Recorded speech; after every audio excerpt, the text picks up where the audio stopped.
nimekutana na Masai mmoja. Nataka Masai nikuulize swali moja tu hivi. Sababu kuna watu wanajiulizaga sana. Hivi Masai nyinyi mnavaga chupi kweli? Mnavaga chupi? Mnavaga chupi? Sababu unaona mavazi watu wanaonaje kwa mfano? Wewe unaonaje kwa mfano? Wewe unaonaje? Lakini chupi mnavaga mnavaga chupi. Wewe unaonaje? Naona kama hujavaa chupi hapo. Wanangu mnaleta usenge. Nimeuliza tu chupi mnavaga mnavaga chupi. Afu wanangu unajua? Sikia nikwambie. Acheni usenge.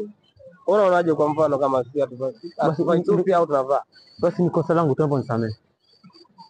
Hapana, wewe lazima ujibu mwanangu. Nimekuuliza. Nimeropoka. Umeropoka. Tulia nikuonyeshe kama sisi.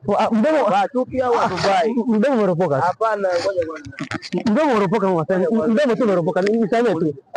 Mdomo tu umeropoka tu. Sina rudia tena kuuliza tena. Sina rudia tena, naomba nisamehe. Acha usenge. Acha usenge mwanangu, unajua. Ndio naelewa. Acha usenge. Naelewa. Acha usenge. Naelewa.